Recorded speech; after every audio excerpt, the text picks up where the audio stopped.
Hi, Bill Hamilton here, and today I'm going to be talking to you about the King James Version of the Bible. In 1604, King James of England authorized a new translation of the Bible. There were two main competing English Bibles at the time, the Geneva Bible and the Bishop's Bible. The Geneva Bible was a good translation, but it had many notes which were against the monarchy. The Bible also did not support the idea of ordained clergy, which is how the Church of England was organized. Queen Elizabeth authorized the Bishop's Bible in response to the Geneva Bible to provide a translation which would support the monarchy and ordained clergy. The translation was not a very compelling one, and this helped keep the Geneva Bible popular, although the Bishop's Bible was the official version. King James organized a committee of 47 translators to produce the new Bible, all of which were members of the Church of England. King James wanted to keep many of the same translations of the Geneva version, and the committee was encouraged to seek inspiration from the Geneva and Bishop's Bibles as well as the original texts.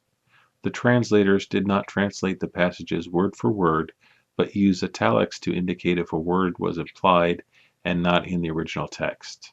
They also used words which were slightly archaic, which was supposed to help the text have an uncommon and holy feel about it.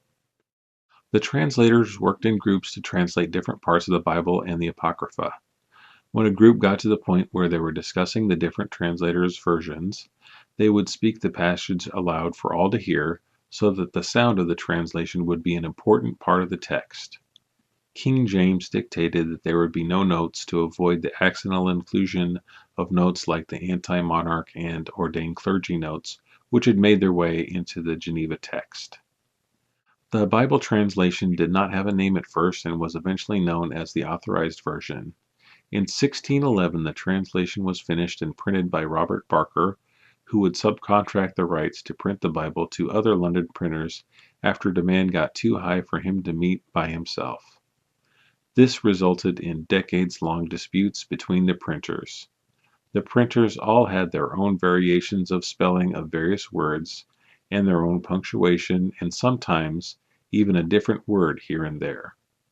In 1769, Oxford produced a standard version of the text, which is identical to most versions in print today.